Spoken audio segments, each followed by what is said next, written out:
Let me know you guys get the sound stuff together. Oh, I'm good, and I think we're pretty good.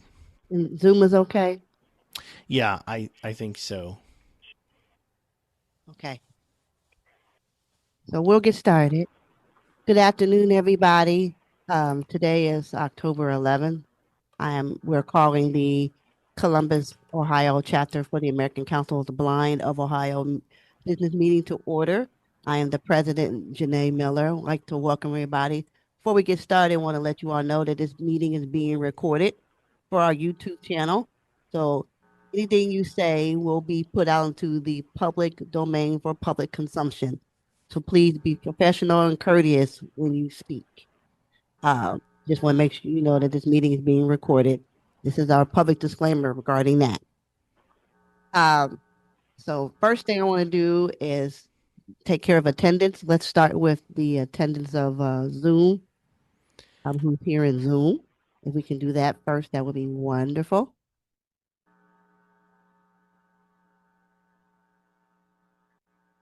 Connie standing clear.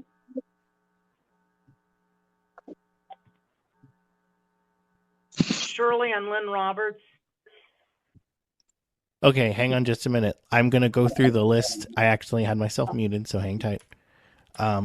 If I miss anyone at the end, let me know. So we have, in no particular order, myself, Michelle Spillan, Shirley and Lynn Roberts, Connie Standing Clear, Mary Karabinos, Mark Brodigam, Claire Saunders, Michael Greenman, Monica Williard, Kathy Withman, and that is everyone. Okay, thank you. Michael, would you do me a favor? Please spell your first and last name, and then explain where you're from and why you're here that you had put in the chat. Gladly. That would be helpful. This is Michael Greenman from the Westerwood Community Retirement Can Community. you get a little closer to your microphone, sir? Sure. Michael Greenman from the Westerwood Retirement Community in Northeast Columbus. And I'm a member of the Health and Wellbeing Committee and the Vision Department. And I'm on here after having had several lectures with Dr. Wu from OSU and Dr. Killen for the support of our seniors with vision concerns, just to determine what sort of activities are taking place in this chapter. And I'll be reporting it to the committee in a few days. So it's good to be here, and I'm looking forward to hearing what happens here. Thank you. Really quick, want to do some Zoom etiquette because we're already getting some background feedback. Anyone who is not speaking, please mute yourselves. *6 on a landline telephone. Alt A on the PC. Option A or Command Shift A on the Mac. And on the mobile devices, it is on the bottom of the screen somewhere, bottom right, I think now. I don't even know. I saw a hand raised. I don't know if that was accidentally the wrong button to mute. If you are muted because of background sound, do not unmute yourself until we ask you to speak. This is a real problem today. We're already having issues with background noise, and I'm going to try and tamp it down as much as I can. If you are muted, it's not that I don't like you. It's not that you're not my friend. It's just we've got some sound issues that I absolutely have to take care of. So I appreciate your understanding. For hand raises, Alt Y on the PC, Option Y on the Mac, *9 on the phone. And that's a little tricky because, of course, 9 and 6 are near each other. So sometimes you'll accidentally raise your hand when you mean to mute. If you do that and I call on you about a hand raise and that's what you've done, just let me know. No embarrassment necessary, no hard feelings, any of that. So I'm going to start. Connie, did you have something or did you accidentally raise your hand? I'm one of those accidents. Sorry. That's fine. I'll fix you. I'll fix you up. Don't worry about it. I can do it. I'll lower your hand. Got it. All right.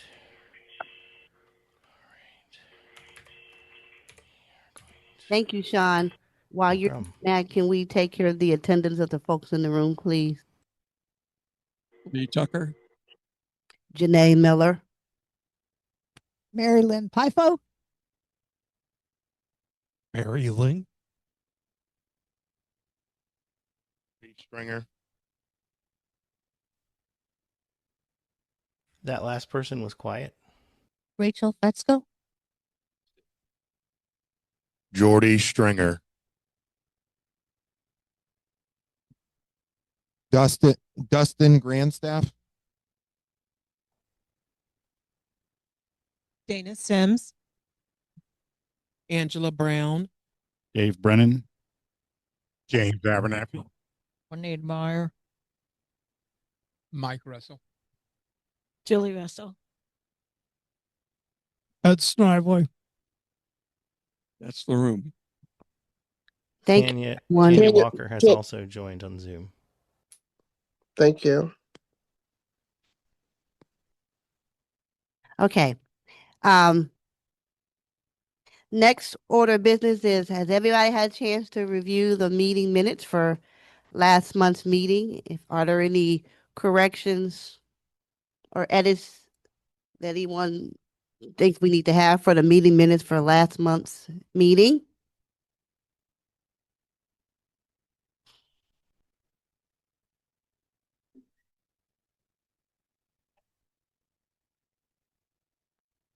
Hearing nothing, would someone please like to make a motion so we can accept the meeting minutes as recorded and written?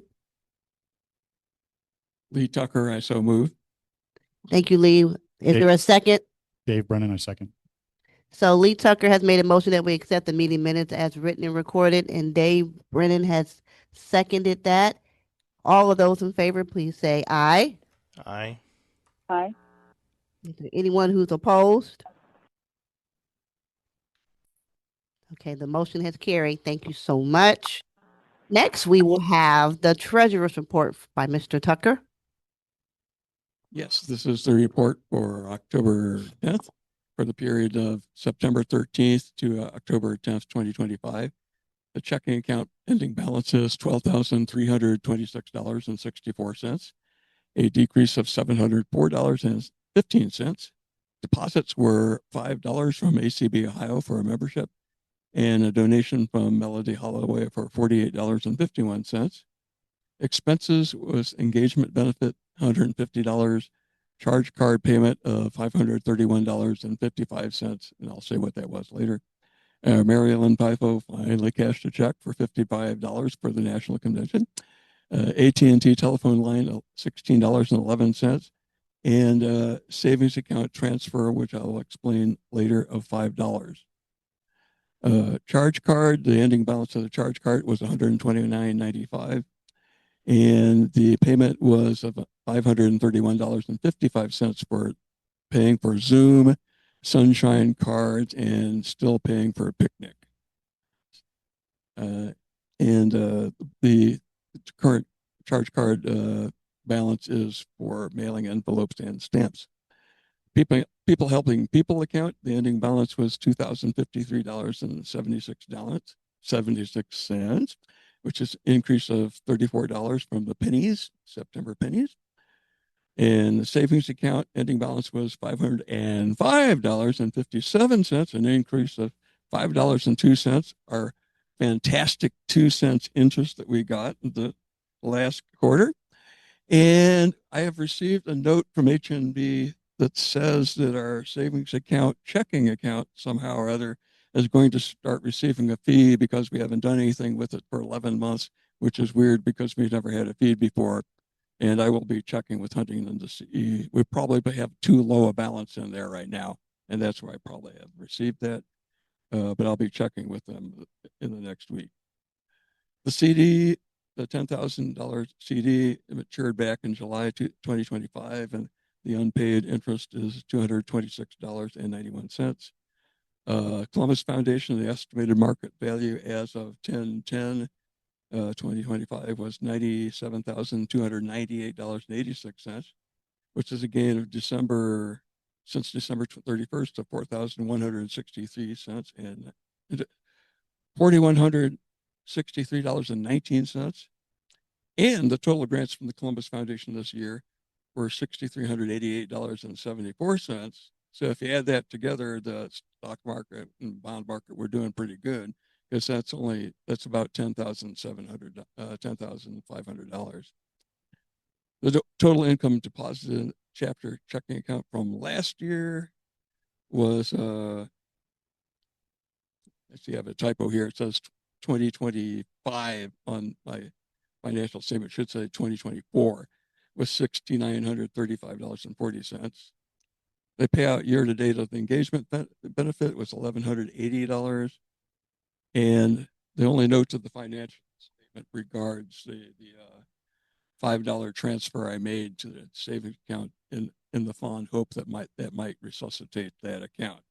But like I say, I'm going to talk about HNB about that. And that completes the treasurer's report. Thank you, Mr. Tucker. Any questions for Lee regarding the treasurer's report?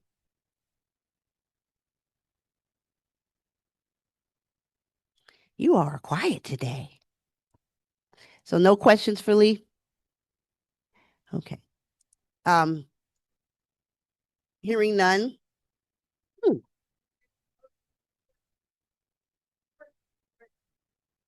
Thank you, MariLyn.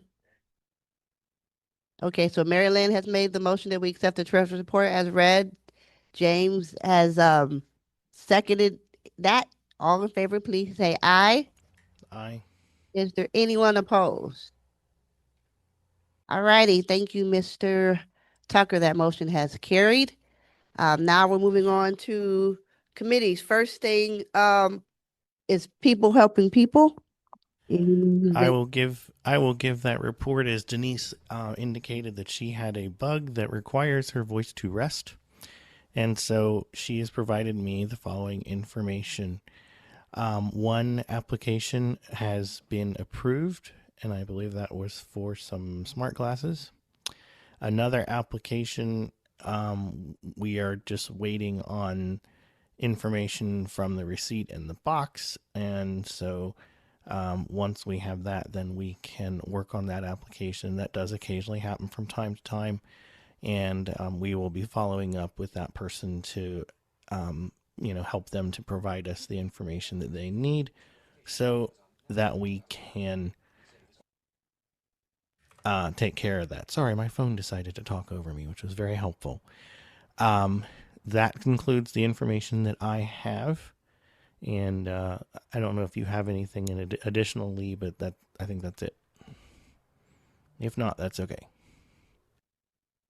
Well, I was told by Denise that those who are currently on the PHP committee will all be, I guess, ending their duties at the end of this year. So if you are interested in helping out with the People Helping People Committee for 2026, you feel free to reach out to the current members and find out what all that entails. You can also reach out to me because we are looking for new members for that particular. I could very quickly explain it. Okay. So the PHP committee consists of the treasurer and a couple of members. And basically what happens is when applications come in, the whoever the chair of that committee is, and that will also need to be decided, lets everybody know that there's an application.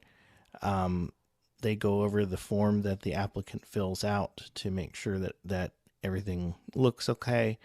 And we ask that also applicants give us a receipt. It doesn't have to. It can be an email receipt from if it's an online, or we can get work to get a picture of the actual receipt sometimes, and just approve whether it meets the guidelines, and then we let the application know, and the treasurer makes out a check for that person, and then they let people know at the end at the meeting the statuses of applications.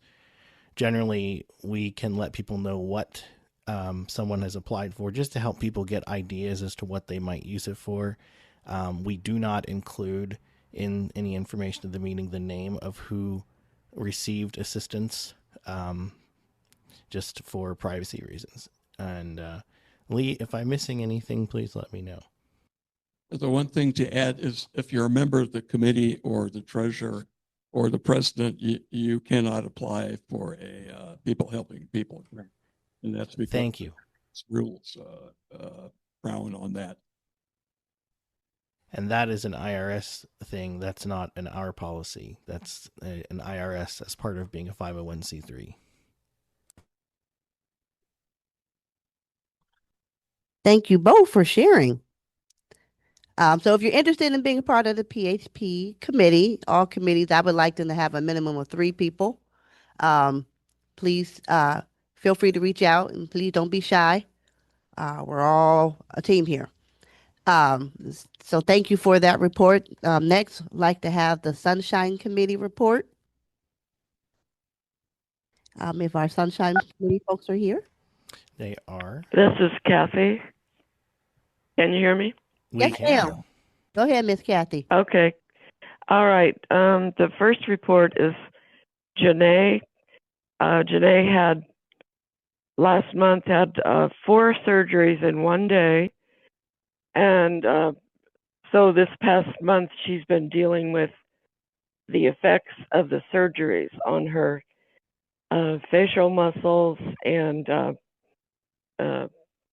things like that, and having to use 2 pillows. And but I think she's dealing with them pretty well, and we hope they all disappear. All those little side effects disappear pretty soon. Next report is about Melody Holloway. And Melody has been feeling sicker lately, and she has also been losing weight kind of quickly. And I think we should all try to send some positive thoughts and healing prayers in Melanie's direction. Also, let's see, she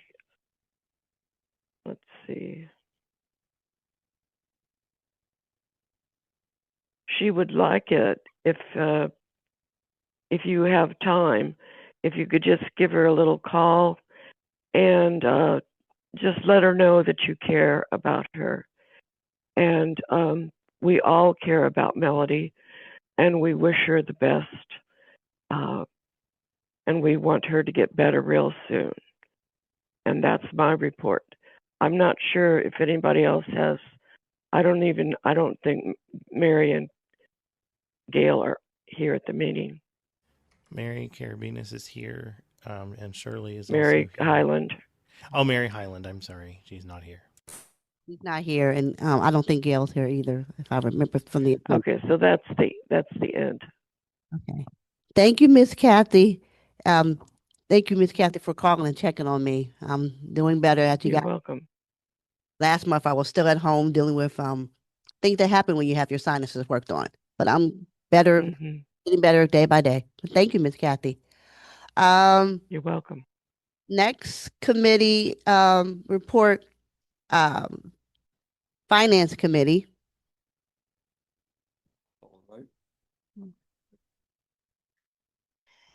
We did have a finance committee meeting. I'm sorry. Yep, still live.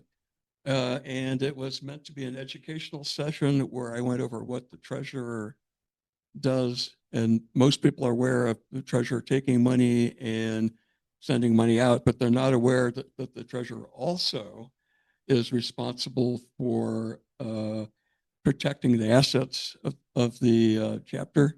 That is, you watch to make sure that nothing else is going on that shouldn't be happening. And the last thing is to make sure we're in compliance with IRS and sending in the forms that we need to do there and the state attorney general's office. So while it seems like a big deal that people are sending you checks and you're paying out money, that is 140 transactions a year. And you divide that by 12, that's not a heck of a lot. So anyway, just wanted to get that in. Then the last thing is we could consider having somebody in the chapter, a chapter member must be elected treasurer, because that's how the bylaws are written. But they could be paired up with perhaps a CPA that would do pro bono work, or perhaps for a small fee. So anyway, that was the conclusion of the finance committee meeting. That ends my report. Thank you, Mr. Tucker. Any questions? And I've got a couple more committees to go through. Any questions for the finance committee folks? Since, the treasurer is a big deal, we're going to talk about that in a minute. Let's give the Zoom folks a little bit more time. Sure. Okay, thank you.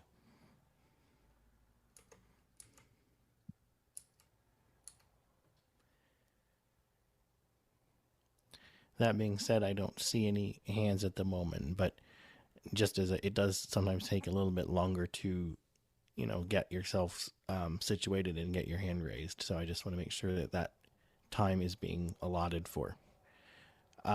Tanya's hand is raised. Yes, ma'am. Do we have anyone nominated for our officers at this time? Haven't gotten to that part of the meeting yet, Tanya. But we're going to talk about at today's meeting? Yes, we will. Okay, thank you. Welcome. Okay. Next group committee is the let's talk about the Christmas gathering. Yes, and I expected Gail Baldwin to be here or online, and I don't see her. Okay, so Gail's out touring the city.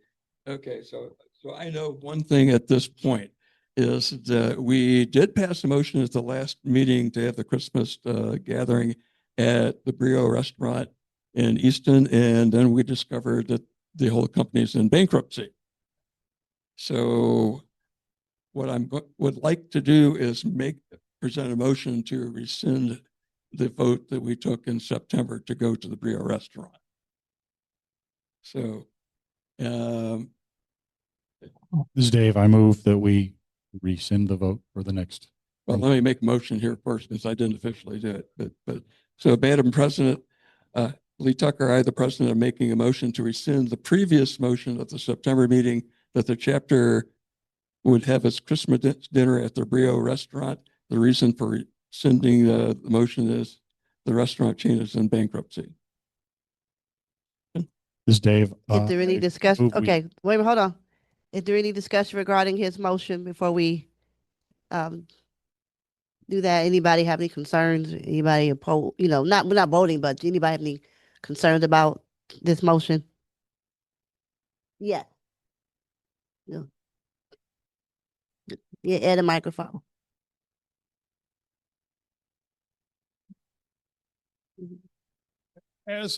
Has any money been put toward the Brios?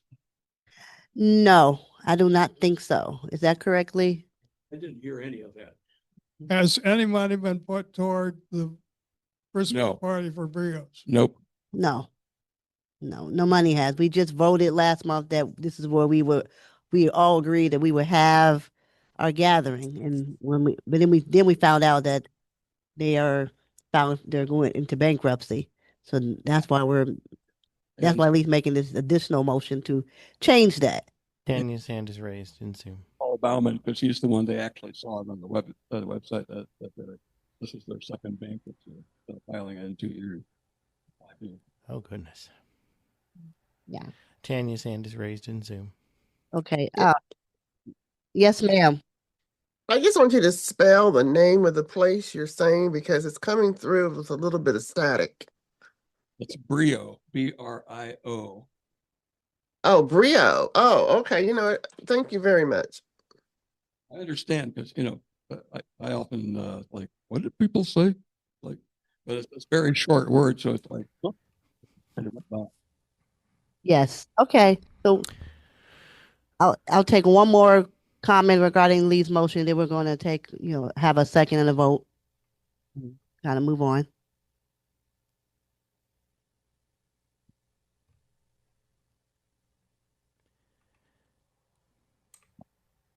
Hearing nothing, so Lee, you've made your motion. We've had some short, comments, discussion.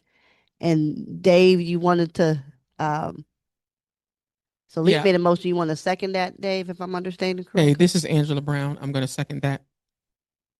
Okay, hold on. Wait a minute. So what did you say, Angela? I'm going to second that. Okay, so Lee made the motion. Well, Lee made the motion. I think Dave wanted to second that. Am I right, Dave? Am I? Okay. Okay, so I'll make sure. Lee's making the motion. Angela wants to second it. Okay. All in favor of rescinding our motion regarding Brios, say aye. Aye. Is there anyone who is opposed? Okay, here. Okay, the motion has carried. So when Gail gets here, we will get an update regarding what's going on with the Christmas dinner and gathering. While we're waiting on that, we will move on and let the nominating committee do their. Real quick, is Gail coming in on Zoom, or is she at the church and it's just taking a while? MariLyn, is she actually coming to the church, or she? Yes. Okay, all right. I just wanted to know if I needed to look out for her. Thank you. Yes. Yeah. Thank you, Sean, for checking on that. So again, at this time, I would like to have the nominating committee give their report regarding our elections for next month. Anybody here for the nominating committee? Again, I think Gail chairs that, unless one of the other members wants to do it, but I think she chairs that too. Either one of them can speak if Mike, they have the information. No, I was going to say, Mike, you know what? I was talking to Gail this morning and she was going to speak on our behalf. Yeah. Yeah. So we have to kind of wait till Gail comes. If you guys are okay with that? Are you guys okay with that? As membership waiting for Gail to get here for that? That's fine if we have other things that need doing. So while again we're waiting for Gail, let's move on and have ACB Ohio do their report. Hello, everybody. Believe it or not, convention is about a month away. And so it's November 14 to 16 in Strongsville, Ohio, which is just south of Cleveland, basically Cleveland. And the theme this year is celebrating resilience. The deadline for registration and also to reserve a hotel room is this Tuesday, October 14th.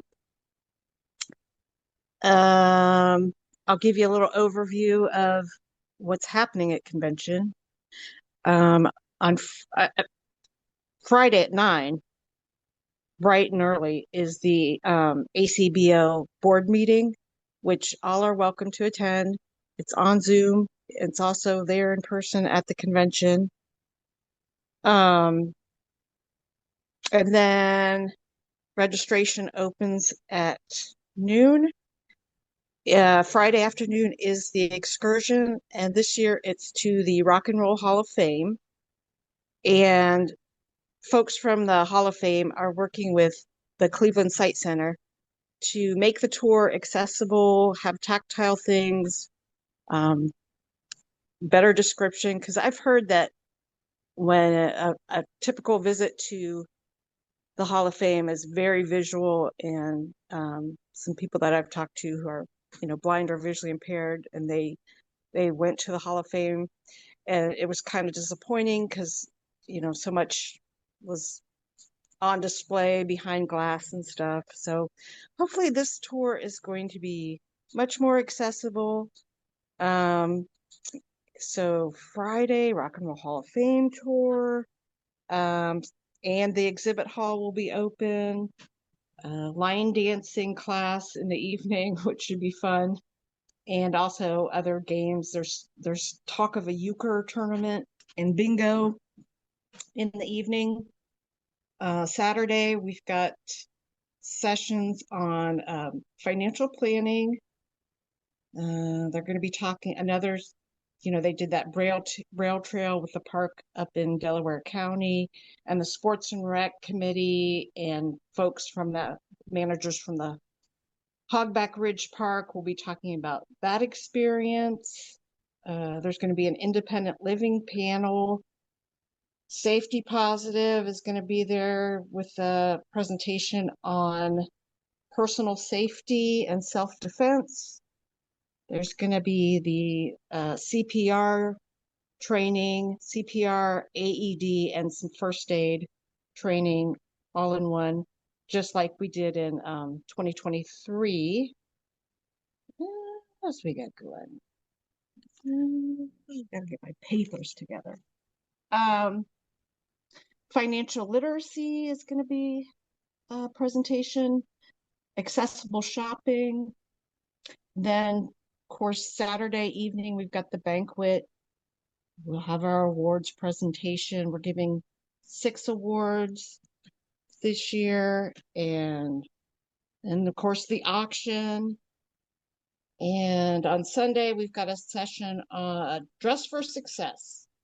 It's Trisha from Blind Girl Design is going to be talking all about clothing care, how to organize your closet, how to get your look together. Let's see what else. The cost is $80 for in-person, $40 for the virtual option. So yeah, October 14th, Tuesday, the deadline. I see someone that says American Council of the Blind. I don't know if one of your other ACBO folks, if that's who that is, but I want to let you know, Michelle, in case. It's probably Claire Stanley. Okay, would that be Claire? Yeah, then more likely it's probably Claire. It's Claire. It's me. Okay, all right. So if you're interested in registering... May I rename you so that it's less confusing for me? Absolutely. Okay. Actually, you know what? Do you know how to rename yourself? Because Zoom is not giving me a very fun time doing that today. Do you know how to do that? Yes, I can do that. That would be lovely. Thank you so much. Zoom is giving me nothing but problems today.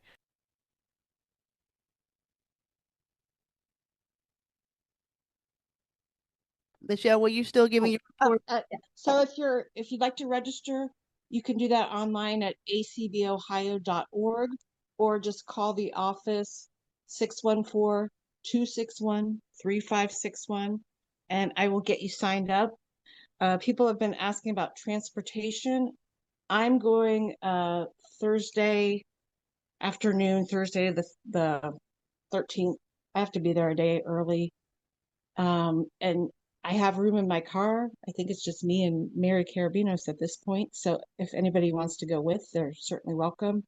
And MariLyn has a transportation plan on Friday, and she can tell you more about that. So that's another transportation option. Any questions about what are the costs again? Did you mention? It's $80 for in-person, $40 for the virtual. And that deadline for registration of Tuesday, that applies to virtual as well? At this point, I think they're going to extend it for the virtual, but I'm not.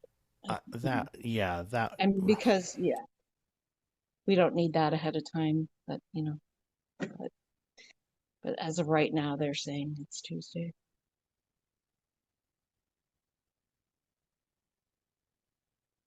And if that changed, that would go out over the state list? It sure will. It sure will. Okay. All right.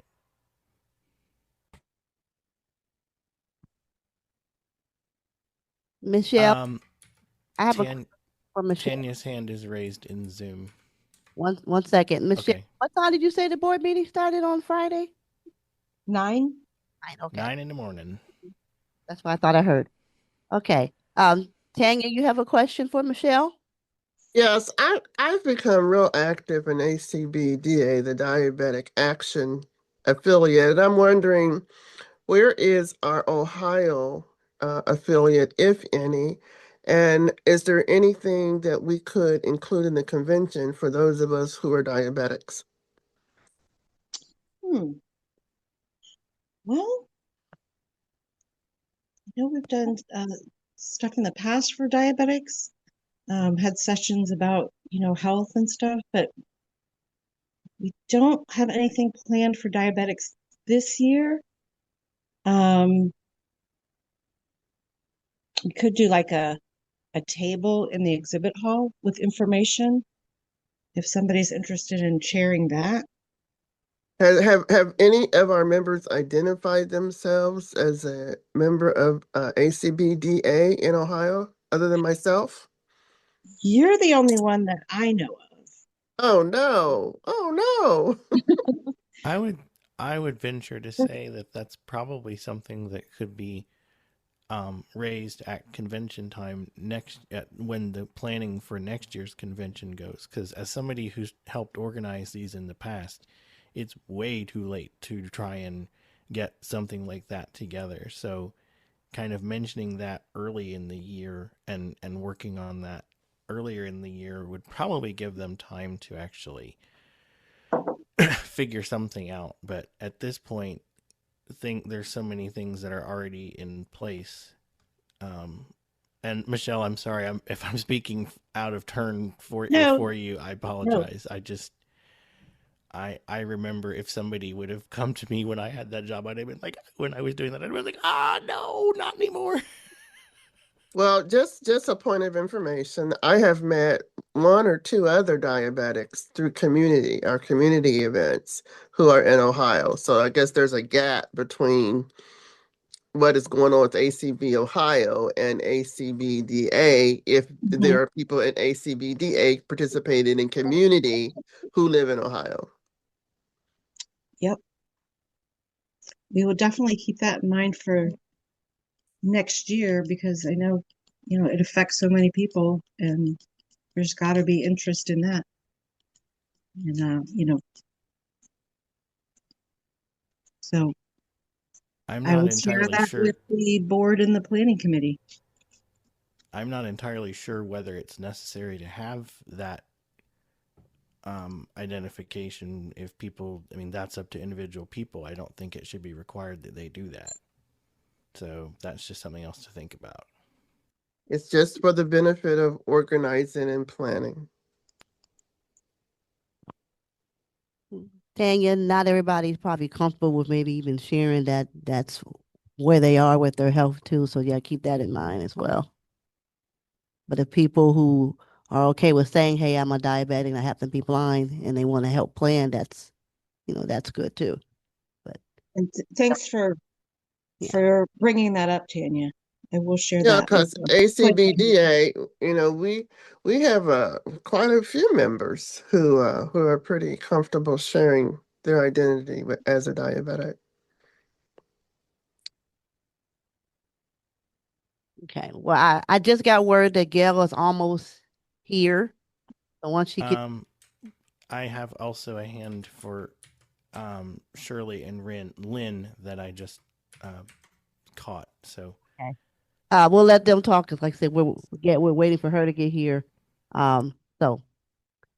Shirley, you have something to say, my dear?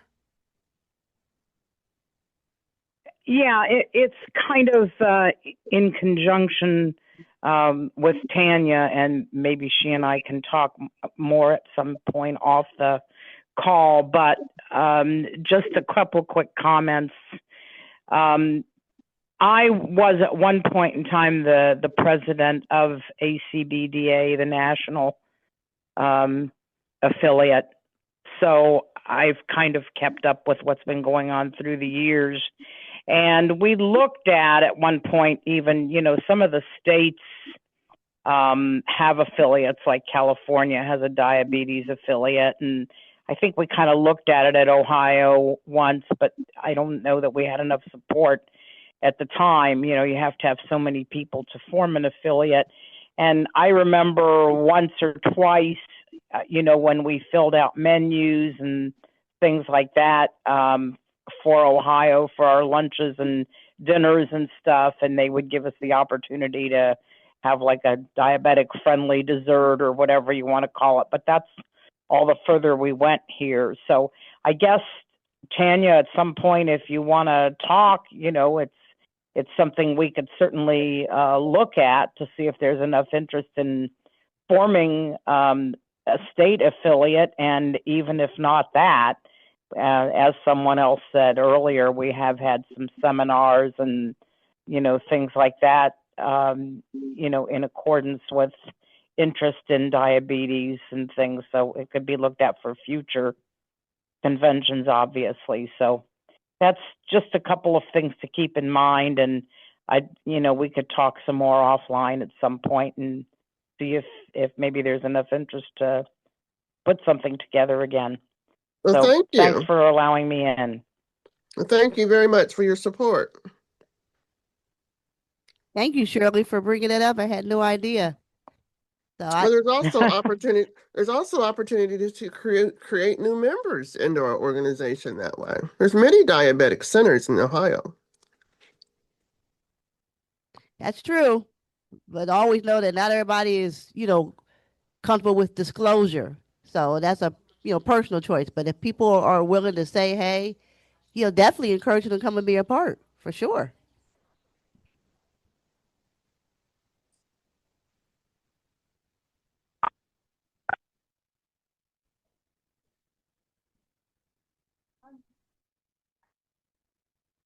So Gail is here. Yeah, I went for appointment time, so I get here by 1. What time is it? 2:45? No, not quite. But we're glad you're here. We're glad you're here safely. You are a wanted woman. Surprise. That may not have been the best way to phrase that, dear.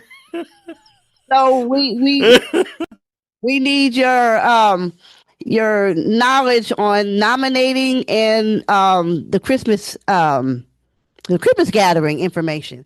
So you can decide which one you want to share first. And Well, am I on the mic? You are. Okay. Don't make me. Okay. For the position of vice president, Mary Karabinos agreed to do it again. Thank God. And board members, we had 4. And the nominees are MariLyn, Angela. Now,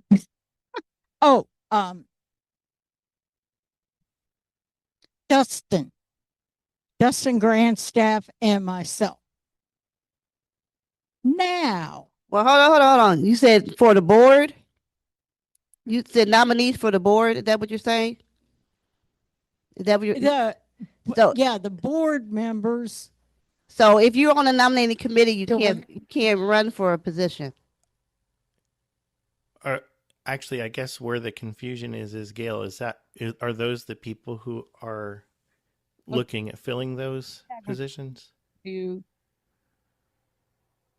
doing the position. So that's who is looking to be put in, or those are who's outgoing? Put in. Okay. Yeah. So someone would need to then nominate you from the floor, because as a member of the committee, you cannot be on the slate of members. Yeah. So someone could nominate you from the floor if they choose to. Okay. So that's the thing. If you're on a nominating committee, you cannot nominate yourself. Yeah, I knew Can't that, run. but I forgot it. I'm old. Well, and I only knew about it because we had it happen a couple of years ago on the state side. So now, as soon as I hear it, I'm like, no. I'm a little oversensitive to it. So that's my bad. Okay.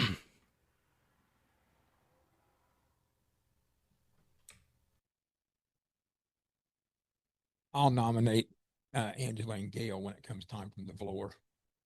Is that mic on? Didn't hear anything. Well, you have to do that. Yeah, exactly. I'll nominate him for when it comes. Fair enough. I won't do appointment time that day. You're at 11,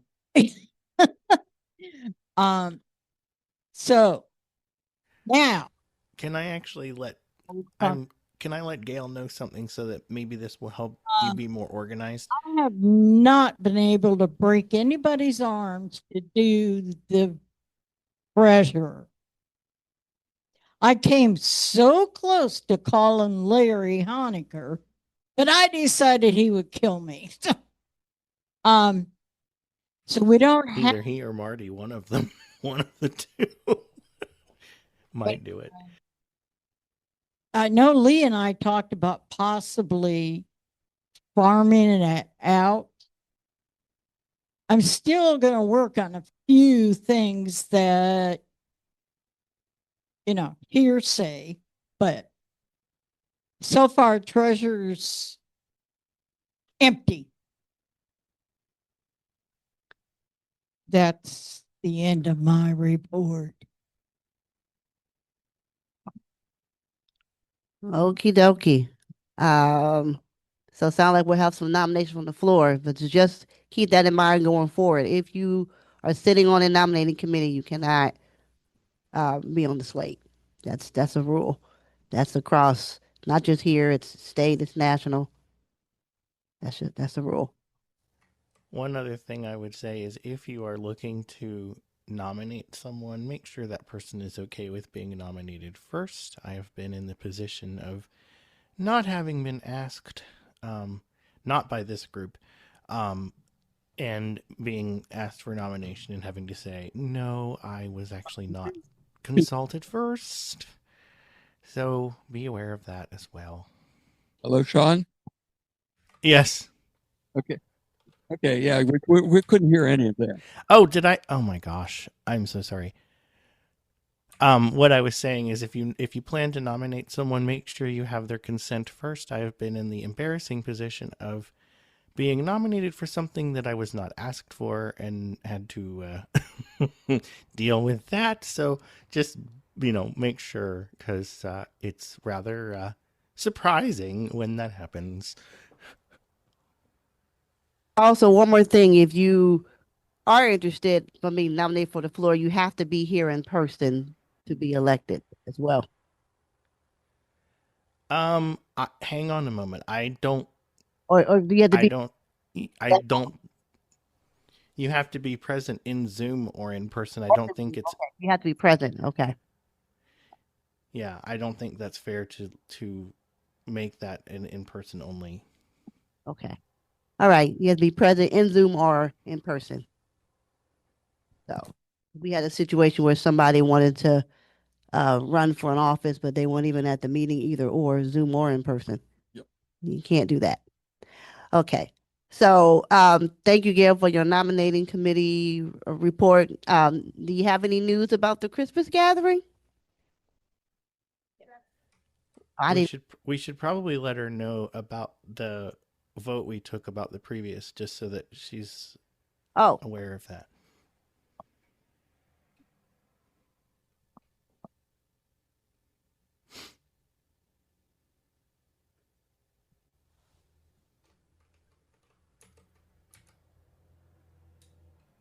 Oh, okay, yeah, I'm looking for the microphone. Yes, here it is. There you are. Finally, okay. Let's see. This is an email from somewhere. Okay, from Blue and Fig, BLEU. Let's see, and it is thank you so much for your inquiry about catering for the event on December 11th. Jeff Brooke and I have prepared the following proposal for you. See below. Whoops. And now I can't use the phone because, they are. Okay. Well, that ends my expertise with using an iPhone at that moment. So, well, I don't know how to use it. Okay. But I don't actually see a menu or anything here. Gail. Oh. How about that? Well, why not we handle this later, because I don't see anything here.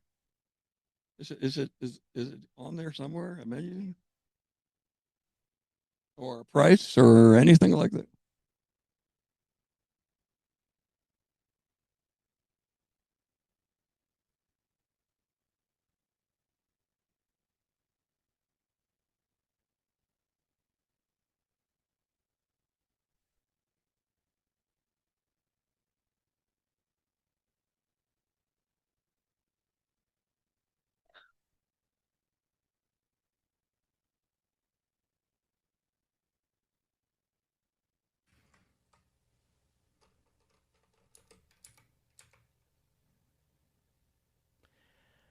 I keep forgetting whether am I hearable now? Yes, you can be heard. Oh, I was going to let Gail know that we had rescinded the motion to meet last month because where we had voted last month because they're no longer they're in bankruptcy. I realized that she wouldn't have had that information having arrived late, so I just wanted to make sure she had that. And if I'm stepping on toes, I apologize. I'm just trying to make sure that she doesn't get left out. John, unfortunately, you couldn't hear you because we're trying to read. Okay. So just hold on 1 second. I can do that. Hold on 1 second. Given that it's going to take a long time to read the email, maybe the best approach here is to have you send it out, Gail, so the rest of us can act. Sounds good. It's lemon chicken and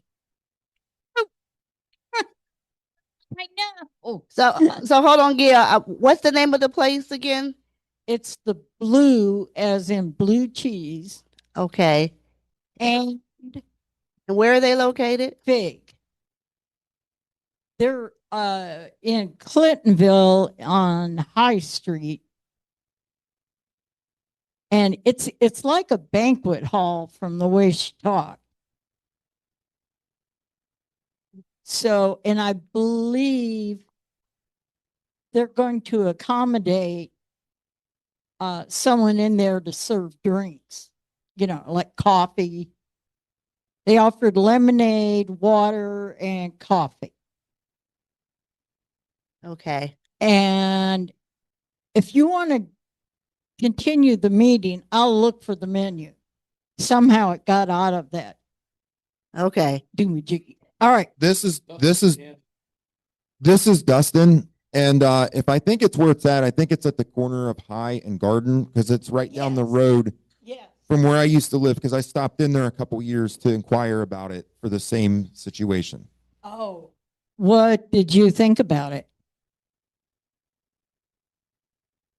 Well, by that point, we had went with another venue, so I didn't really talk to them. Well, she did say that they won't do it for less than 30 people. So we'd have to have at least that number that we know going. Okay. And we've been coming in around 36 people for these dinners. We usually average it's about 36 or 40, I was thinking, yeah. Yeah. Yeah. So, Gail, whenever you have the information, you can share it out to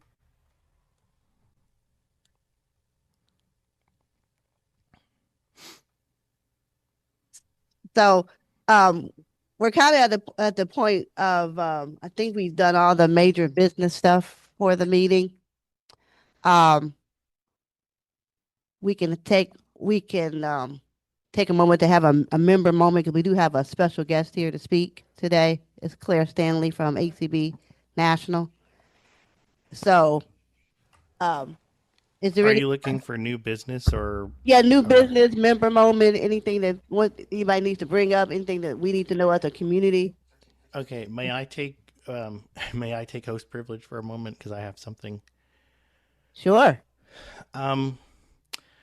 I notified the board and leadership in July that I would be stepping back in November from PHP committee, from the board, and from Zoom. I have been doing Zoom for 3 years with very little relief. And at that time, I was told that there would be work done to find someone that could be trained on that. At this point in October, that has not happened. If that does not happen, if we do not find someone by that time, it is possible that Zoom meetings may not be able to continue. Part of the criteria is someone who hosts in Zoom, and they do not have to be at the meeting, but they do have to be on a computer or mobile device that is separate from the computer that is hooked up to the sound system and doing everything, because we unfortunately learned that if that computer is muted, the magic stops. So someone needs to be on a device that is separate from the computer that's doing the broadcasting of the bridge between the room and Zoom. If anyone is interested in that, I would ask that they please write to me. What we will do is we will get some folks together to simulate a meeting where 3 or 4 people may come in, and we can show you how to let people into the waiting room, deal with hands, mute people. It's obviously not quite the same as when an entire, when a larger group comes in, but we will do our best to simulate a small group. Monica has agreed to help me to try to do that, and we'll get some other folks to assist us as well. So if anyone is interested in learning about that process, and we can, make it so that you'll actually see a little bit of it, please write to me directly, because at this point, if it doesn't happen, if we don't get anybody, then it's the Zoom portion is not going to be happening, because I am at this point no longer willing to continue doing it. I've been doing it for 3 years and had very little success finding someone else to do it, and we need to find someone who would have an interest in doing that. So please write to me directly. I'm not going to give my email out over the YouTube, but people have it. And hopefully we can find someone that torch can be handed off to.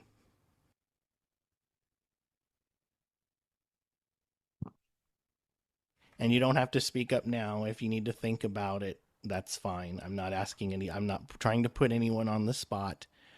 But I'm just trying to make folks aware that if this is a conundrum that cannot be solved, then hybrid, the Zoom meetings may not be able to continue in 2026.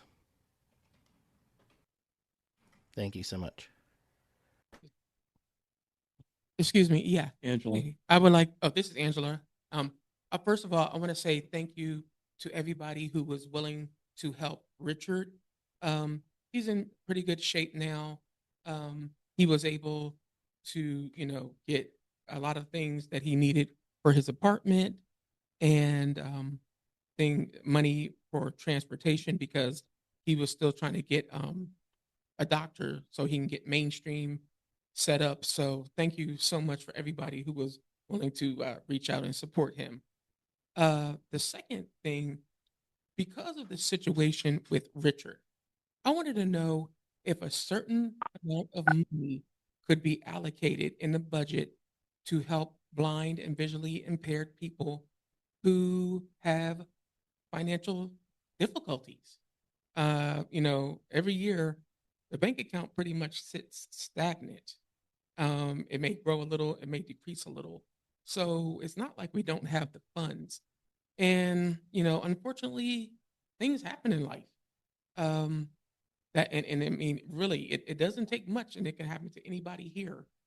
So I wanted to know either if we could allocate a certain amount of money in the budget for emergencies like they came up with Richard, or even maybe link with several other businesses and organizations around Columbus that do the same thing. Because budgets have been cut all over the place, and I was just I would think.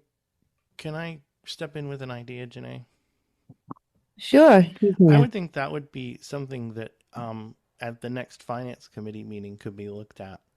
I think that would probably be, and anyone is able to come to those, and Lee does announce when those are. I think that would be where that could be discussed. Am I overstepping, Lee? No. You're. Yeah, I concur. Yeah, I mean that's the whole point. That I think people here need to remember that we are a member-driven group. Even though I am the president, I'm here to kind of steer the ship. If you want to use that analogy, I'm here to steer it, but you all have to kind of help work it, if that makes any sense. So yes, if that's an idea you want to bring it to the finance committee. That's the whole point of why we have the committee, so we can discuss and learn best practices and ways to use our funds as an organization, because that's what ACB is here for. It's a cross between advocacy for things on the legislative side, which Claire's going to talk about, but it's also about making sure that we're offering support to our community, and we're also making sure that we are being a voice for our community. So it's kind of threefold. So yes, oh yes, absolutely. Well, I'll tell you what. Shirley's hand is raised in Zoom as well. The fact that you're willing to, at least entertain it is good. So that's all I wanted to do. Yes, yes, ma'am. There. Okay, And Angela, that meeting is the 4th Wednesday of this month and also November. We have another hand in the room, Jordy. Hold on. We have Shirley in Zoom as well. Shirley first. Yeah.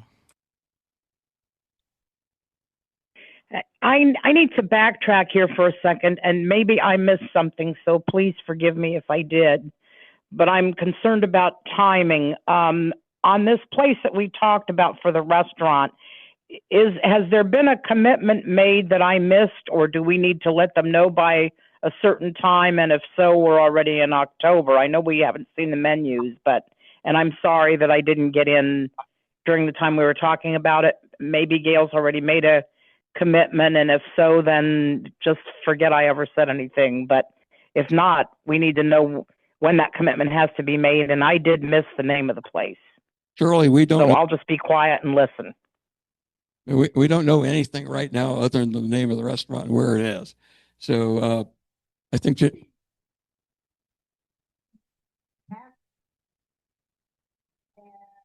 some stuff going on with one of the hotels.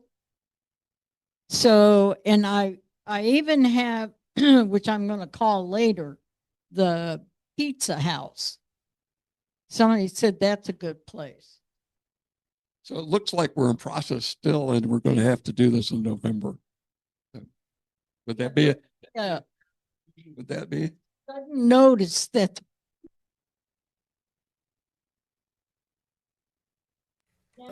Gail did not come through. The Blue Fig, they had a $500 rental charge, and they waived it. And they waived something else too. But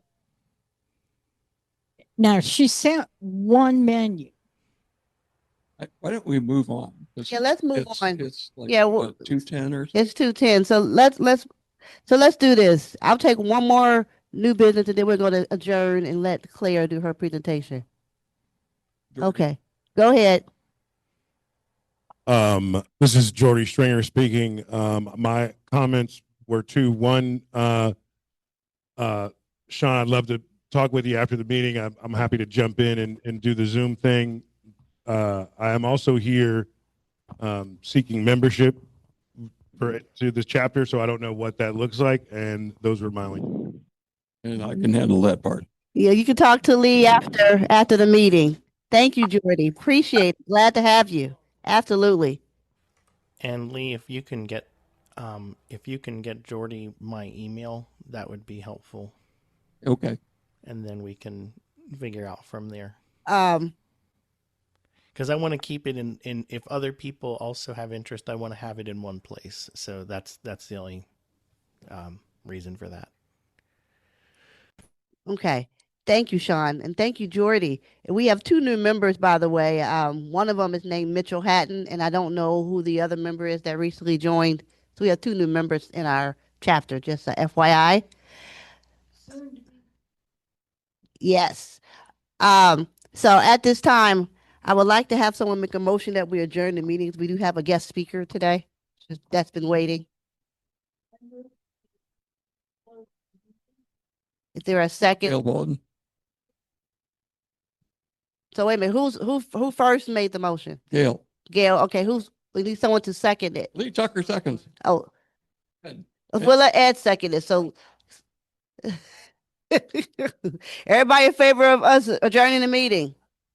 Aye. Okay. So Claire, you still here? We didn't run you off? I'm still here. Thank you for your patience. Thank you so much for your patience. Everybody, we have Claire Stanley, who is our Director of Governmental Affairs and Advocacy. Am I saying that right? Advocacy and Governmental Affairs. Yep. Okay, so Claire's going to talk to us about what she does. She's going to give us some highlights of what the legislative things that we as an organization are paying attention to, fighting for, and we need your help to let your legislators know that are important to our community. So, Claire, the floor is yours. Have fun, run with it. We're happy that you're here.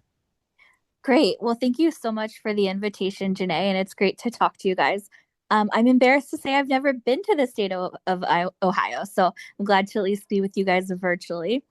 I am going to talk about 2 things that kind of bleed into each other, and then I'm happy to answer any questions.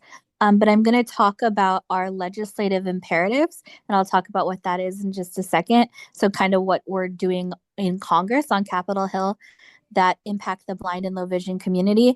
And then I'm going to talk in tandem a platform we're using so that anybody, including everybody in your chapter, can reach out to Congress and, ask for support and what have you for these bills. I always like to tell everybody a civics lesson. Congress, the legislature, is only one branch of the government, right? We have 3. So ACB is always engaged as well with the administrative and judicial branches as well. So if you guys have any questions about that, I'm happy to answer questions or send other materials or what have you. But today I'm just going to focus on Congress. So part of this might sound familiar if you came to our DC Leadership Conference or have been on our website or anything like that. But every year, the ACB National Office chooses what we call imperatives.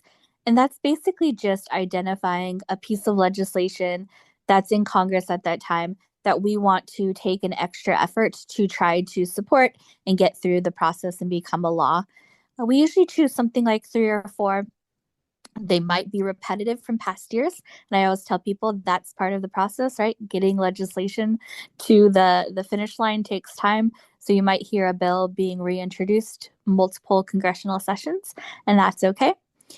So for our imperatives for 2025, I'm just going to go through them and I'm going to give you some updates because if you heard us talk about them early in the year during the DC Leadership Conference, we have had movement, some slower than others, but we have had progress in all 3. So I'm excited to see, making law takes time, but it does slowly but surely happen.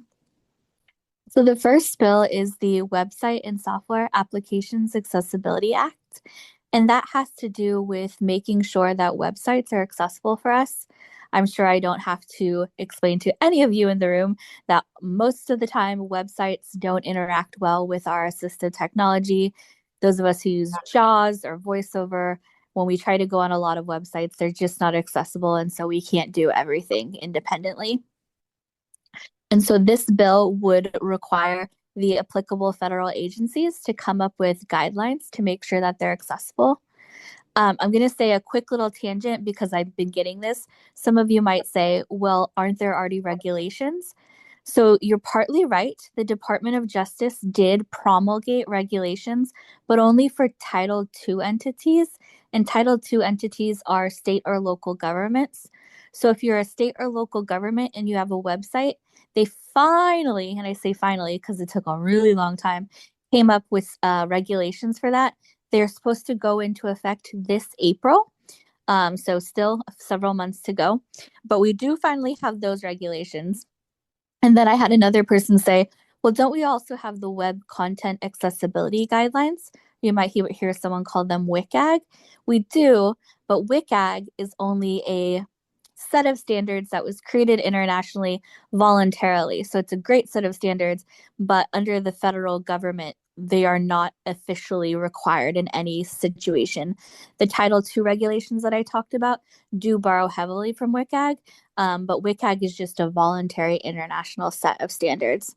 So I say all that to say we're going to still keep pushing for this bill because one, the regulations we have so far are only applied to Title II, and there's a lot of other websites still out there.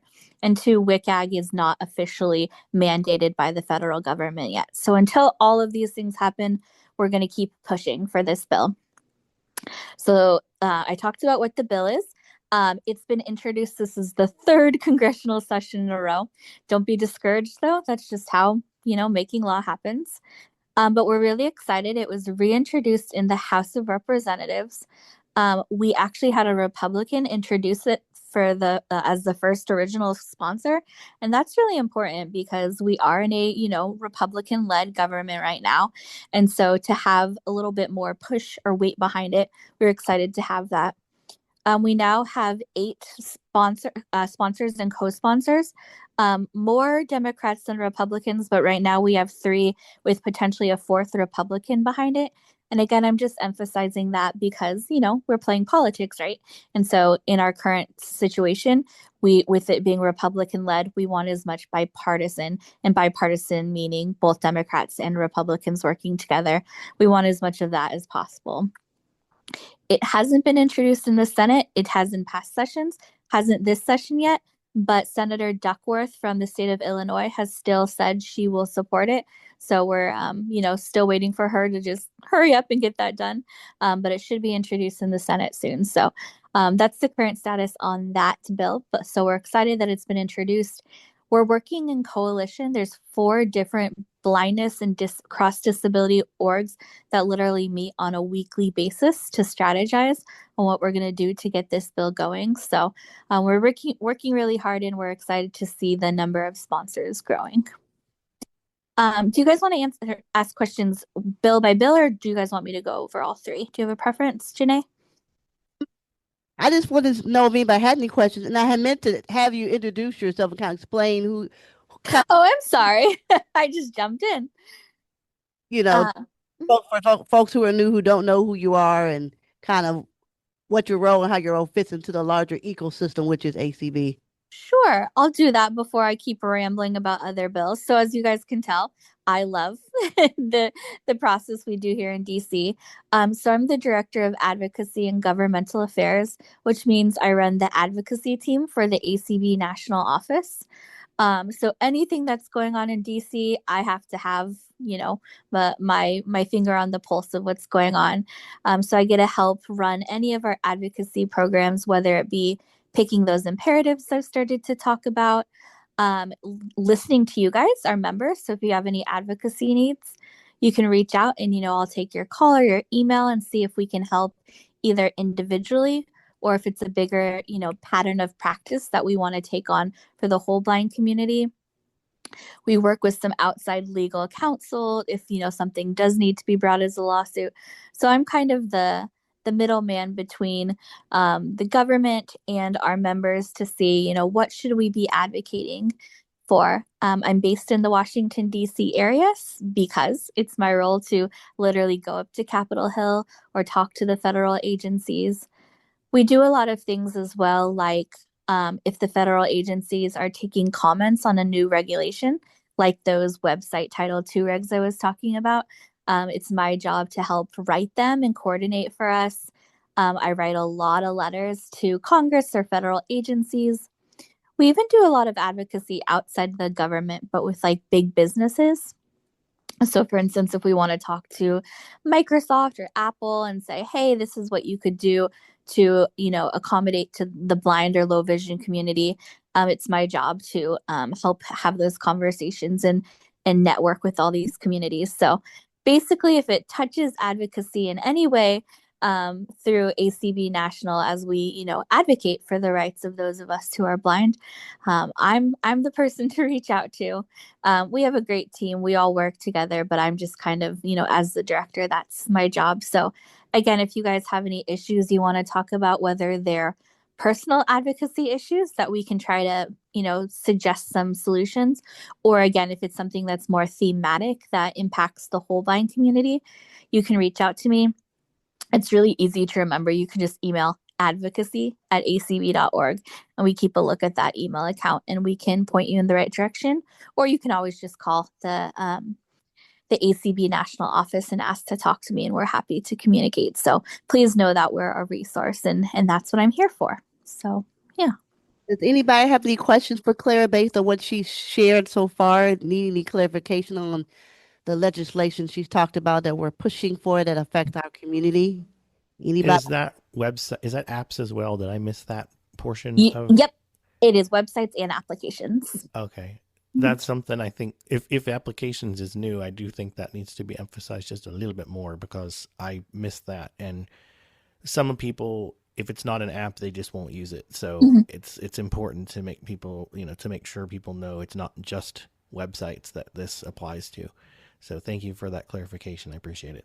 No, that's great. And I'll actually bring up another component of the bill to help build off of that. We have something in the bill called a functional definition of accessibility as it pertains to technology. And that's because we don't even know what a quote unquote app or a website is going to look like in another 10 years or 20 years, right? The reason why we don't really have the issue of accessible websites figured out is because when the ADA was passed back in 1990, we didn't really have websites. And so that's what's made it so complicated. So all that to say, we're trying to do in this bill what we call is keeping it evergreen, so that in 10 or 20 years, when we have, holographic websites on walls, like I'm being silly, but who knows what it'll be. We want to make sure that accessibility is still required. So we have some language in the bill that says, okay, this is what a website and an app is now, but whatever we've got in another 10 or 20 years, that has to be made accessible as well, because again, who knows what we're going to have. So, yeah. Any other questions? Okay, I see in Zoom, I see Shirley's hand. Go ahead, Miss Shirley.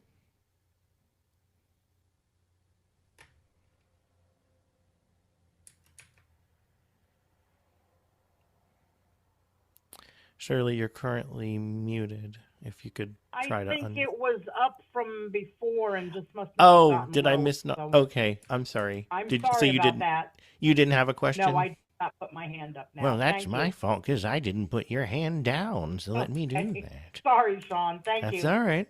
No problem.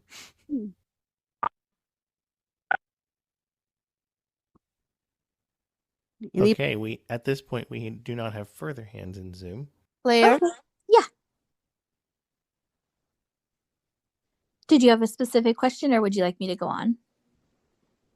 So I was just asking anybody in the room had any questions for Claire. No hands. Okay, keep going. Okay. Our second imperative, and I kind of say that I feel like all of our imperatives are kind of a perfect trio because they all touch on technology, which is not surprising, right? This is 2025. So much stuff is done through technology. So the second one is the Medical Devices Non-Visual Act. And this has to do with medical devices that we can now use at home. So it's pretty, you think of the more like typical ones like blood pressure cuffs or heart monitors, but there's even technology now where you can do things like kidney dialysis or chemotherapy treatment at home, which is pretty amazing. But I'm sure, again, it's not surprising to any of us who are blind that most of them are inaccessible because they have touch screens, they don't have audio output, the print is small, just all the typical things that make them inaccessible for our community. So this bill that was introduced for a second time, actually just a couple weeks ago, would require the Food and Drug Administration to set up policies and regulations on how to make these devices accessible moving forward. So if it's a device that'll be governed by the FDA, anything newly designed moving forward will have to fit with these regulations they'll set. Obviously, we don't know what the regulations are yet, but they would presumably be things like they have to have audio output. If they have touch screens, they work, like with the way our iPhones do. They have to have large print, of course, color contrast, all the things that would make it accessible for the blind and low vision community. So like you said, it was just introduced on the September 26th. So we're excited to see it reintroduced.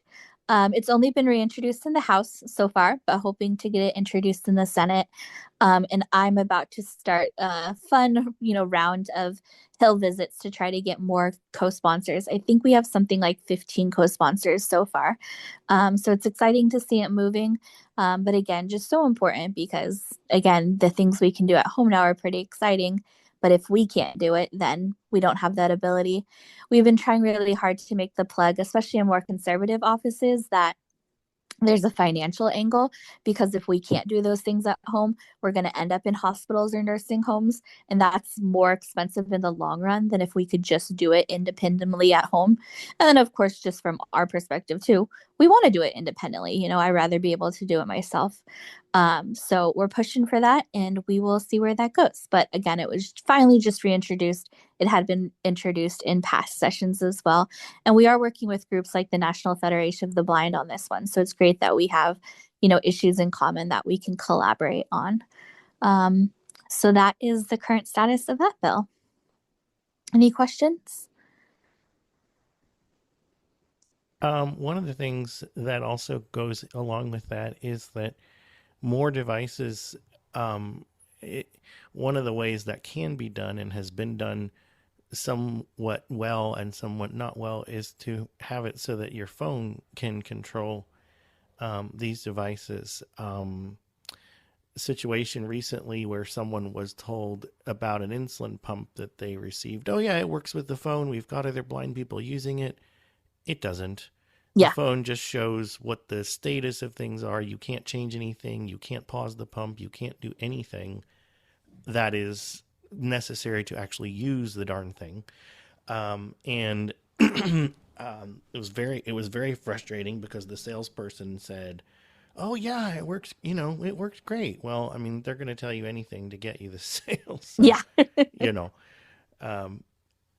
it's a very frustrating situation that some of the people that are supposed to be making the devices don't even know whether they are or aren't accessible and are actually giving people inaccurate information. So if it's something that you can do with your phone, and there are some medical devices that you can, and that's if their apps remain accessible, that's great.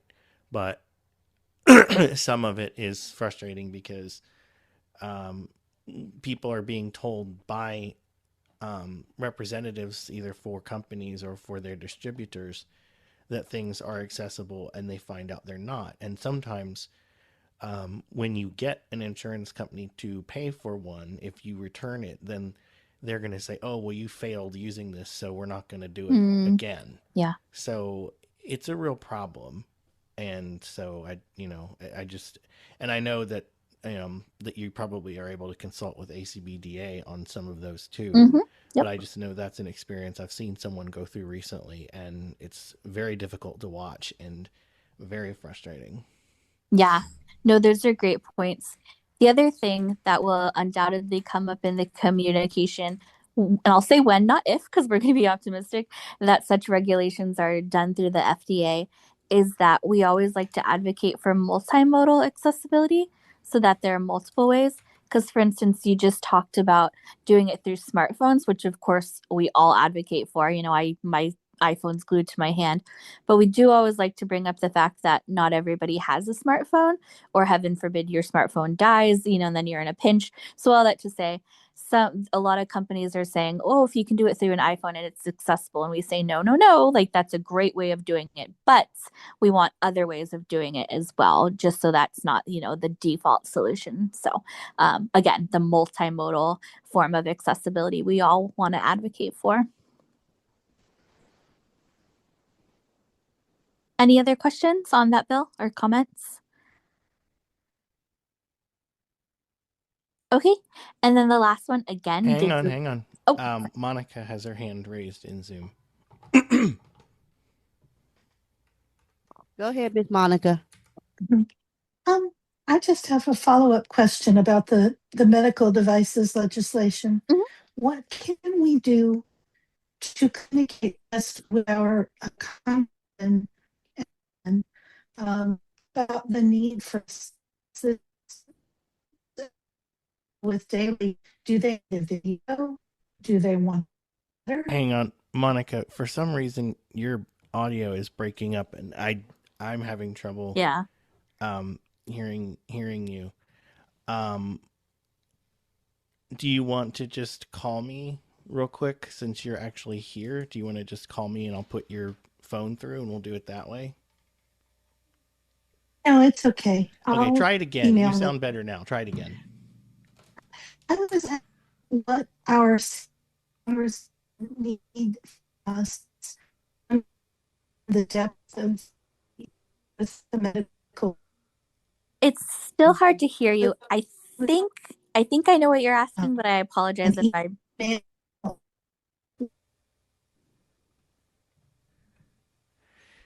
Hang on, let me fix this real quick.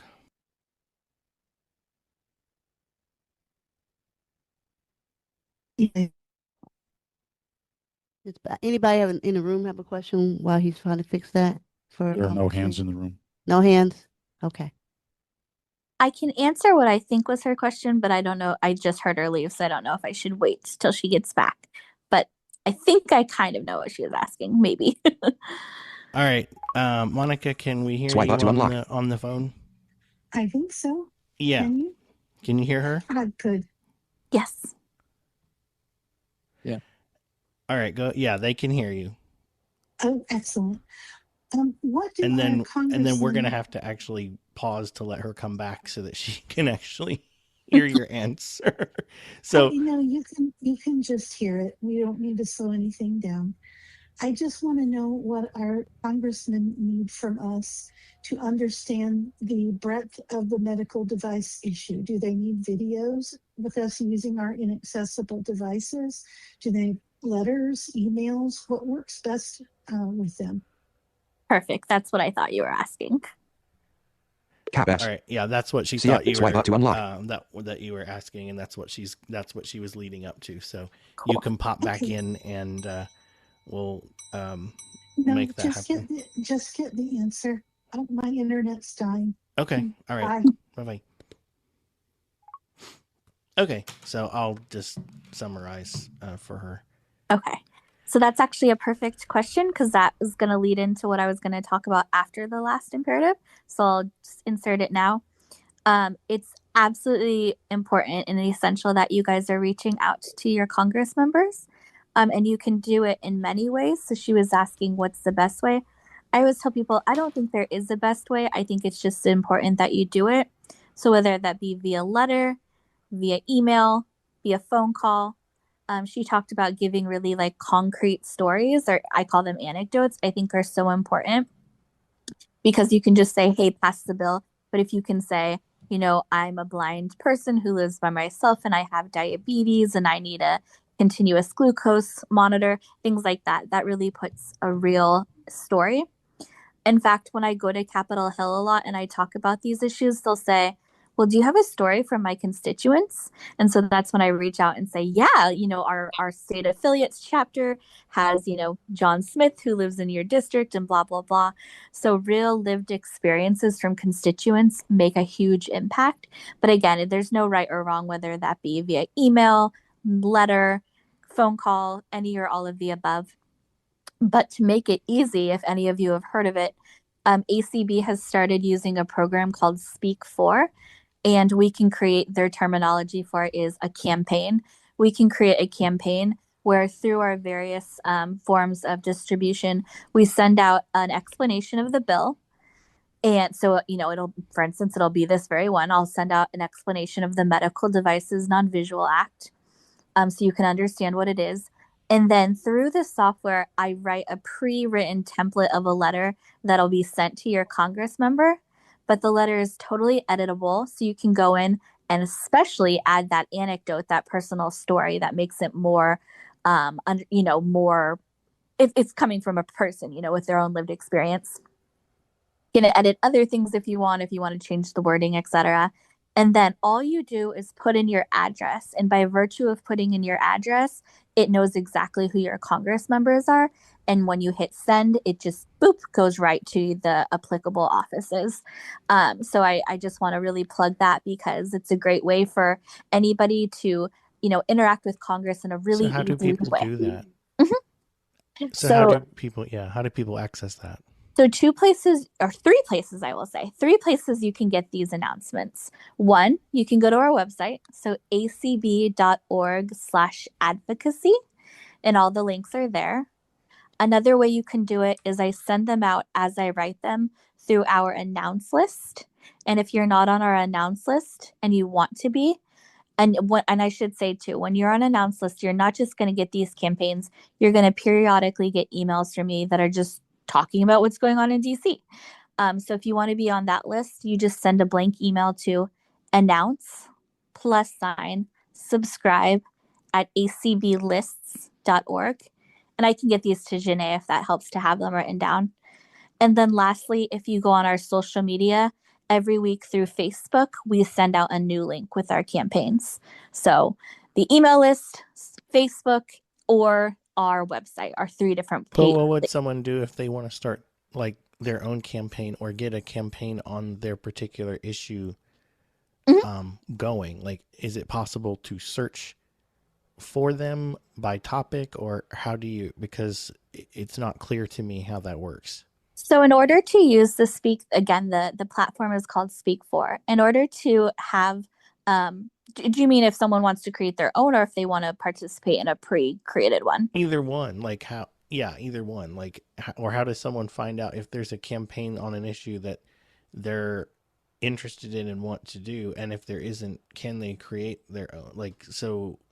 Basically what I'm trying to add, it's not clear to me by just saying, oh, go to our social media, or what does it look like? So if you go to our acb.org/advocacy, we literally list all the active campaigns. So you can just literally arrow down and read which bills are there and go, ooh, I want to support that one. Click and it'll go right to the page.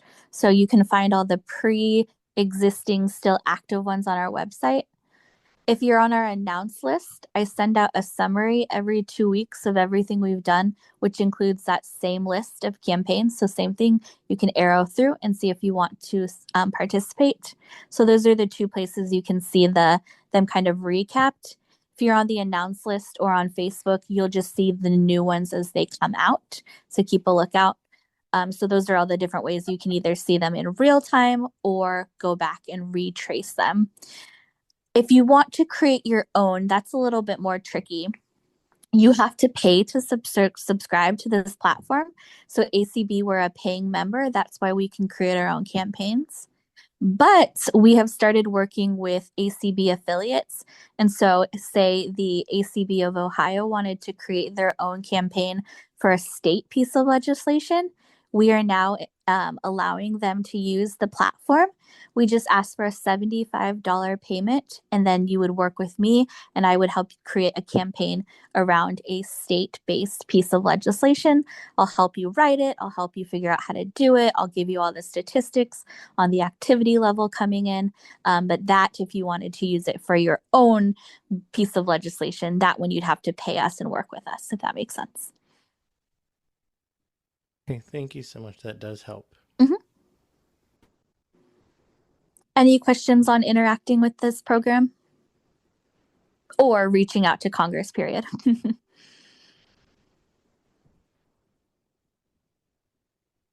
We have a question in the room, I believe.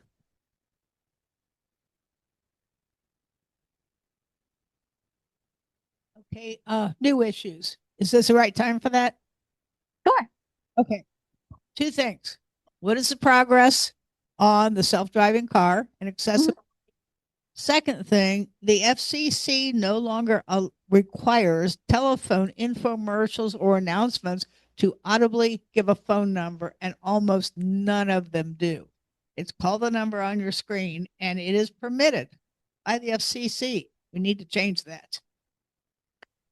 Perfect. So taking the second one first, thank you so much. I'm taking note of that. I'm actually on a committee now that they're supposed to be working on some accessibility services through the FCC. So I'm taking note of that, and I will bring it directly to them.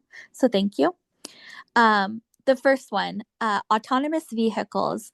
There have been a few different pieces of legislation bopped around over the last few sessions about how to make, we call them AVs, autonomous vehicles, how to make self-driving or AVs accessible for our community.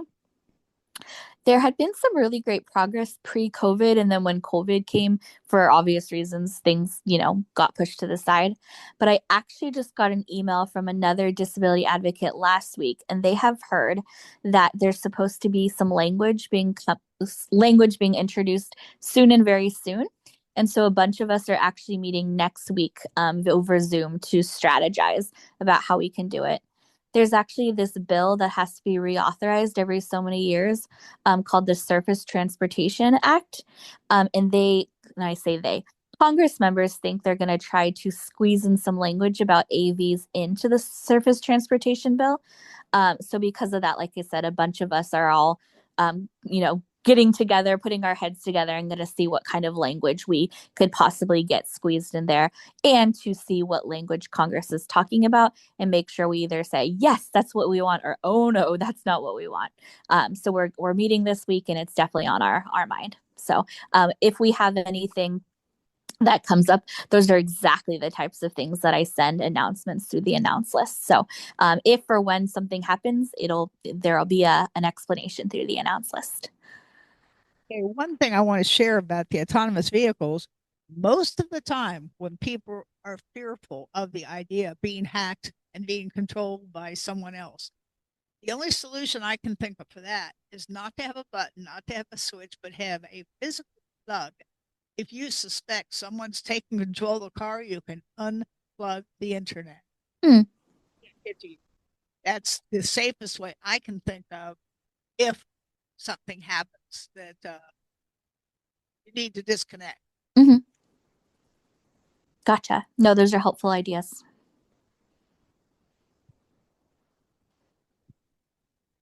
Any other questions? None currently showing in Zoom. Any others in the room? No, there's no hands at this time. Okay, I'll go over our third and final imperative and then check in if we have any final questions. Again, it's also digital related, technology related. It's called the Communications and Technology Video Accessibility Act. It's a big mouthful. Some of you might be familiar with the CVAA. It was passed by Congress 15 years ago. In fact, it just had its anniversary last week. So if you're on ACB social media, hopefully you saw we put a lot of stuff up to celebrate it. The CVAA is what made requirements for us to get our audio description on television. So if you have, general cable and you watch major broadcasting stations, that's what requires us to have so many hours of described content on ABC, etc. So, we're all a fan of that. But most of us don't watch TV through major broadcasting stations anymore. Most of us have switched over to things like streaming services, Hulu, Netflix. So the CVTA, the new bill we're working on, is basically just an extension of the CVAA. We're saying we love what they did 15 years ago, but the way we watch television and things like that are changing so rapidly that we need a bill that kind of catches up with how we're consuming our content. It hasn't been introduced in this session yet. It had been introduced in past sessions, but this time it hasn't been reintroduced. We have been working with the coalition of other blind and deaf and hard of hearing organizations to kind of narrow down the language a little bit so it'll be more appetizing to current Congress members. We've actually also been working with industry. So Apple and Amazon and Meta because we need their support for it to get anywhere. So I actually was just on a meeting a couple of days with a lot of those companies. All that to say, we think we finally have it in a good place, and we're working really, really hard to get it introduced this month because, again, October is the anniversary month of the CVAA.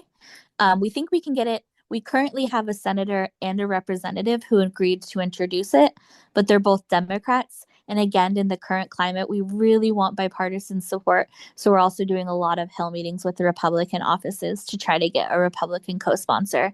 But we're pretty optimistic that we are going to get it introduced this month. And then we'll see where it proceeds from there. But I don't know about you guys. I love my audio described content on streaming services. So we're excited to see kind of the development of where a lot of this goes moving forward. Any questions? I do. Yeah. Claire, is Google one of the companies you guys are talking with since they have YouTube TV? Yes. They have been in the room. Yep. Mm-hmm. Want to make sure because I always hear it when it's mentioned. I hear Hulu. We know Netflix has done a good job with that. But I just want to make sure that YouTube TV, that Google stuff, they're in there as well. Yep, that's a great And question. Tubi They've TV been there. Tubi TV is another popular one. It's funny that you say that because Tubi just came up in a conversation I literally had a couple days ago, and I wasn't familiar with it, but somebody said, let's talk to Tubi. So it's definitely in the conversation. They're a free service that has a lot of choices of content. Yeah. Or to Pluto TV, and any other that's, a lot of times if you have a Roku TV or Amazon, they offer free things that offer network programming, but through their service. Yeah.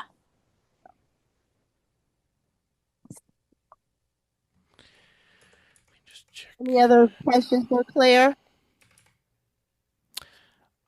I have something on a completely different issue. One in the room too, I believe. Oh, we do? Okay. My question is quick. They have an EKG machine that you can get from Amazon to use at home, and it goes to your phone. Do you know if that's accessible? I don't want to waste. I don't know about that one, but there are a lot of different devices on Amazon, some that are more, some of them that are less accessible. So it's a definite possibility. I just don't know. If you guys are trying products and you're curious, I mean, obviously it's frustrating if you buy it first and then you have to try it and say it's not accessible. But if people are trying devices and they're not working, let me know, because even though we don't have the legislation, we're always still trying to work with the companies. So for instance, an ACB member reached out about a heart monitor device. We tried to talk to them to see if they had an accessible setting. They didn't. So long story short, we're sending the company a letter already. Again, it's not law, but we're still trying to, engage and say, hey, this is a whole customer base. So short answer to your question, I don't know, but longer answer, if people are willing to buy them and try them and they're not accessible, let me know. We're always willing to engage with the companies. Do you have a question too? I do, and it's not directly related to what you've brought up. And I noticed that Colby had put out something a little bit, but I just want to make sure we keep on the verification of identity for things as simple as adding my Capital One credit card to my Apple Wallet. They now want me to scan my driver's license. Anytime you make a payment through a firm, whether it be through their credit card or Amazon, or you have to not only in that case scan your driver's license, but have a selfie immediately taken afterwards because they compare them. Some people don't have the dexterity to do it. Some people don't have familiarity with IRA to do it. Mm-hmm. Yesterday, Monica went to the Apple store and they were kind enough to help her to do it. And they didn't have to, because they could have just said, well, if you're not using our financing, we won't help you. They did, and she was very grateful. But this is going to keep happening, especially because in the UK, their age restriction, and in some states, the age, the age verification or are you who you say you are is getting really rapid, really quickly. And so I want to make sure that this issue is taken seriously. I mean, on the other hand, I said, well, if I don't put that Capital One in my Apple Wallet, then maybe I won't spend so much with it. So, I mean, in one hand, it might be a blessing that I can't easily do that. But like, I went to do something on Affirm. I went to buy some technology, and even though I have their credit card and they had to do a credit check and all of that to make sure that I got it, I still had to use in it, and I was able to do it with Ira, and it took about 15 minutes because they have a screen share feature where they can see what the camera sees. But I'm tech savvy. I have a steady hand and a stand for my phone, and that doesn't work for everybody. And I wouldn't have been able to buy this device without doing that. And so Affirm is a really good way to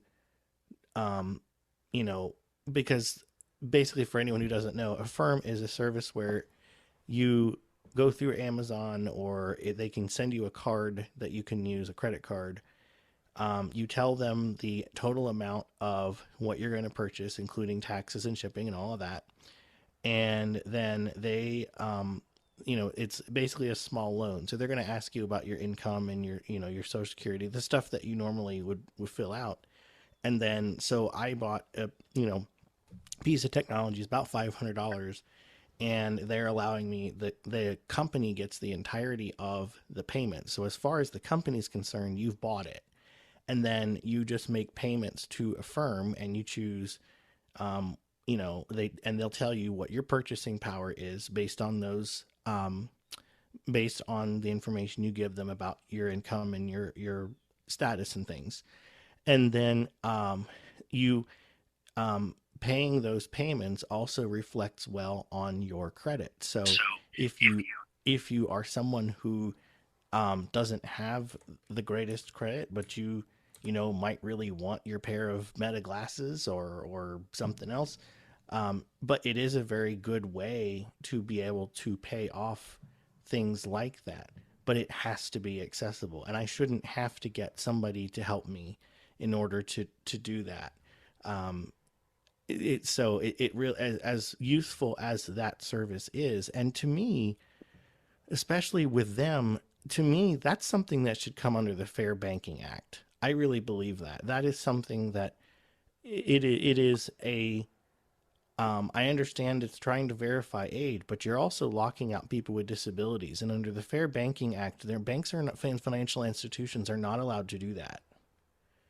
So I think that's another avenue that needs to be explored with this particular issue.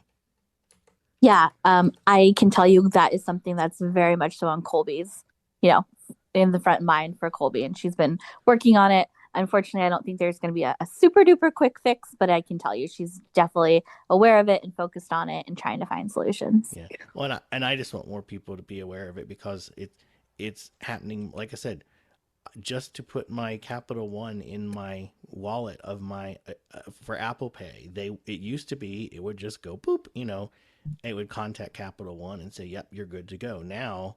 And if you don't take it out of your wallet, it yells at you like every couple of hours to your Capital One needs extra verification, and it will not stop until you just say, fine, I'll take it out of my Apple Wallet, and you can, I won't use you that way. But I shouldn't have to deal with this. Mm-hmm. Yeah. Any final questions for Claire?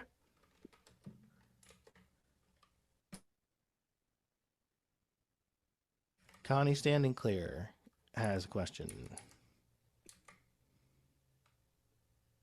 Yes, to go along with something MariLyn said earlier, the beeps on the TV when we have severe weather freak me out, and I still have no idea what's going on because I have no idea what the weather is outside. And they don't do those announcements. Why can't they do quick announcements? And that's something that the FCC that needs to look at. So thank you. And thanks for all your hard work. Yeah, thank you. And we're definitely always talking with the FCC about the emergency alert system. So definitely on our list. So thank you for letting me know that. Any one last time, any final questions for Claire? We have one in the room. Hi. Hi.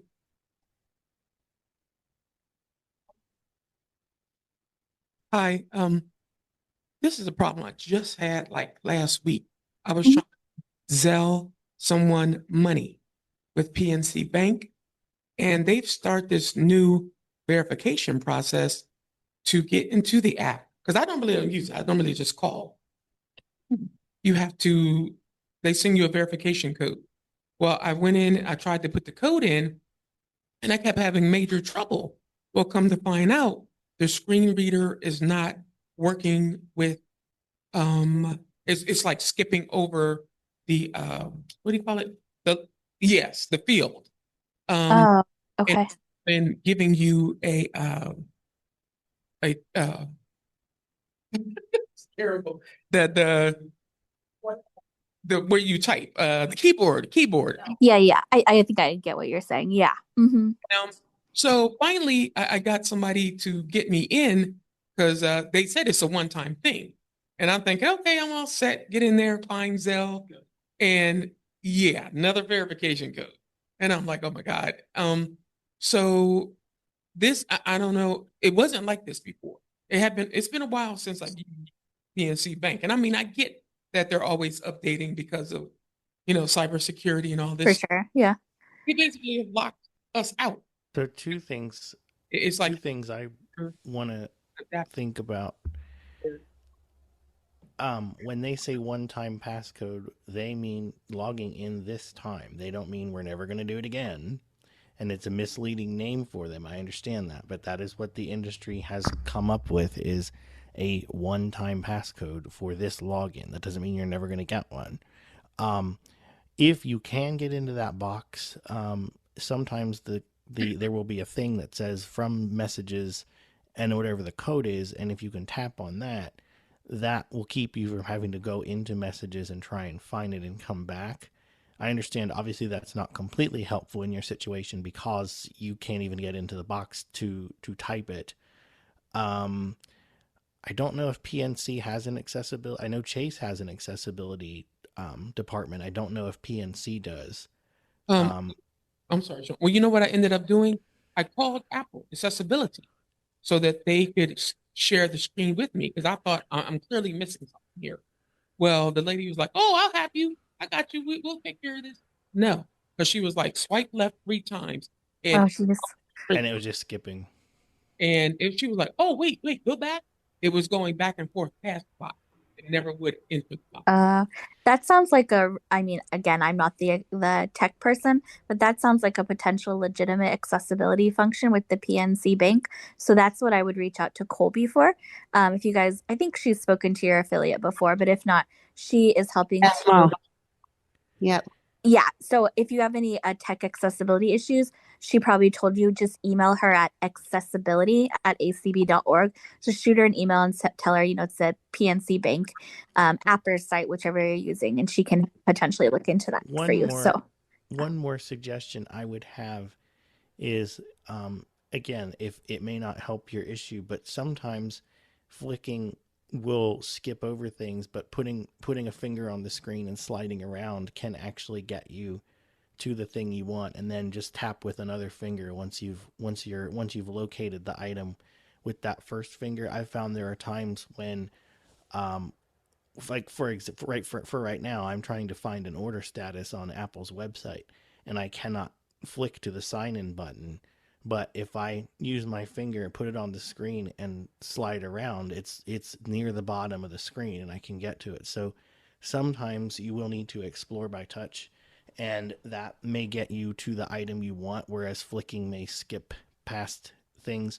And eventually you can also learn where things are on the screen and navigate more quickly to what you need as well if it's something you use often.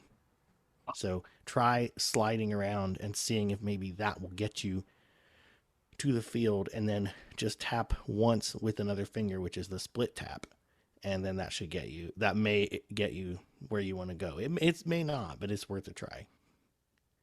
Thank you, Sean. And let's thank Claire for her time and coming and sharing the information that we've had. Thank you so for much, having Claire. me. Thank you. Feel free to reach out again, either advocacy@acb.org or accessibility@acb.org. Thanks, everybody. Thank you, Claire. Thank Have a good one. All right, Claire has left the meeting.